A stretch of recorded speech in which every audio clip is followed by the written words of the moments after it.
DM, ADM, STM, ये नाम तो हम सब सुनते ही रहते हैं। पर कभी सोचा है कि इनकी असली पावर आती कहां से है? मतलब इनको ये अधिकार देता कौन है? चलिए, आज भारतीय नागरिक सुरक्षा संहिता 2023 के जरिए इस पूरे एडमिनिस्ट्रेटिव स्ट्रक्चर को, इस पदानुक्रम को समझते हैं। और देखिए ये सवाल सिर्फ किताबों की बात नहीं है। इसका सीधा असर हमारी, आपकी, हम सबकी रोजमर्रा की जिंदगी पर पड़ता है। तो आइए कानून की मदद से इस पूरे हायरार्की की, इस पदानुक्रम की एक एक परत को खोल कर देखते हैं। तो इस पूरी संरचना को समझने के लिए हम इसे 5 हिस्सों में देखेंगे। सबसे पहले बात होगी एडमिनिस्ट्रेटिव बैकबोन की, फिर देखेंगे स्टेट गवर्नमेंट का क्या रोल है, उसके बाद जिले की लीडरशिप पर आएंगे, फिर सब डिवीजन कैसे चलता है वो समझेंगे, और आखिर में इस सिस्टम की फ्लेक्सिबिलिटी और कुछ एक्सेप्शंस पर भी नजर डालेंगे। तो चलिए शुरू करते हैं पहले हिस्से से, एडमिनिस्ट्रेटिव बैकबोन, मतलब इस पूरी व्यवस्था की नींव क्या है उसे समझते हैं। देखिए, इस पूरे सिस्टम की जो सबसे जरूरी, सबसे अहम कड़ी है, वो है एग्जीक्यूटिव मजिस्ट्रेट। अब ये कौन होते हैं? ये वो अधिकारी हैं जिन्हें स्टेट गवर्नमेंट एडमिनिस्ट्रेटिव काम संभालने के लिए अपॉइंट करती है। और मजे की बात यह है कि जिले के जितने भी बड़े एडमिनिस्ट्रेटिव पद हैं ना, वो सब इसी एक भूमिका से निकलते हैं।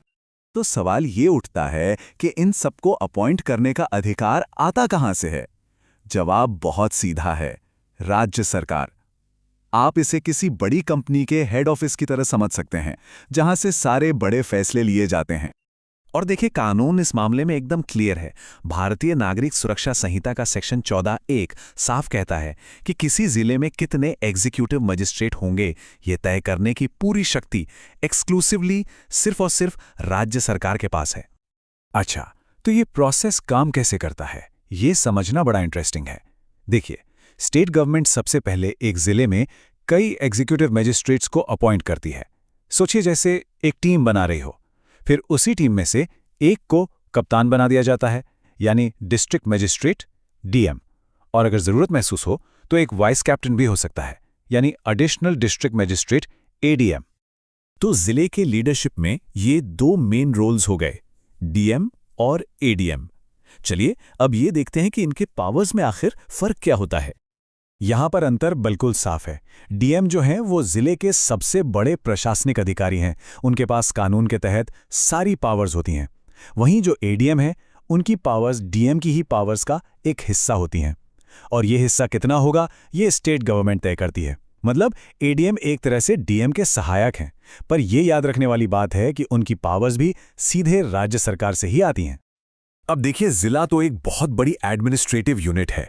उसे ठीक से चलाने के लिए छोटे छोटे हिस्सों में बांटा जाता है, जिन्हें हम कहते हैं सब डिविजन्स। तो अब सवाल यह है कि इन सब डिविजन्स को कौन चलाता है, कौन है इनका इंचार्ज? तो यहां पर आते हैं सब डिविजनल मजिस्ट्रेट, यानी एसडीएम।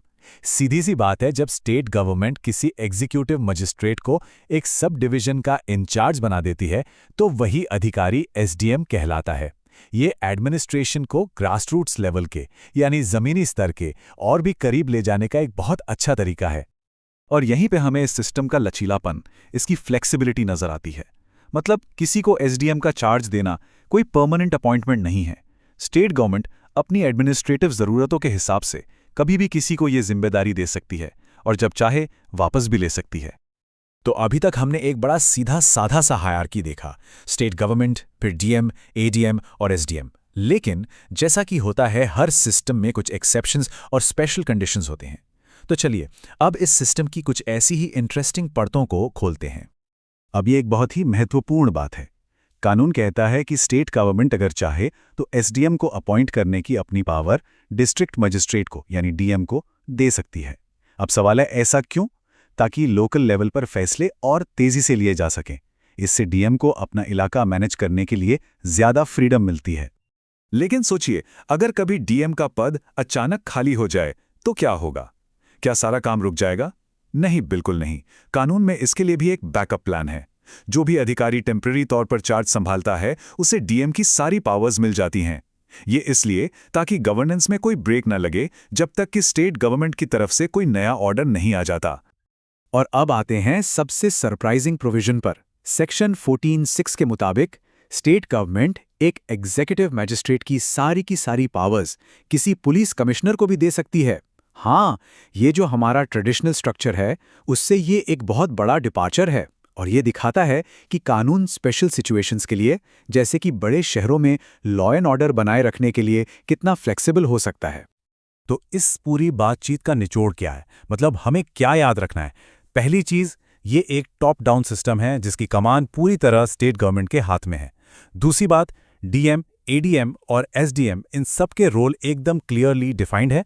और तीसरी और सबसे ज़रूरी बात, ये सिस्टम ज़रूरत के हिसाब से फ्लेक्सिबल भी है और इसमें अनएक्सपेक्टेड सिचुएशंस के लिए स्पेशल प्रोविजंस भी बनाए गए हैं। तो हमने कानून के हिसाब से ये पूरा ढांचा तो समझ लिया, पर आखिर में एक सवाल छोड़ जाते हैं।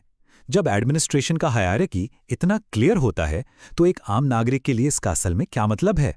क्या इससे काम आसान होता है या ये सिर्फ एक कॉम्प्लेक्स सिस्टम बनकर रह जाता है? इस पर सोचिएगा ज़रूर।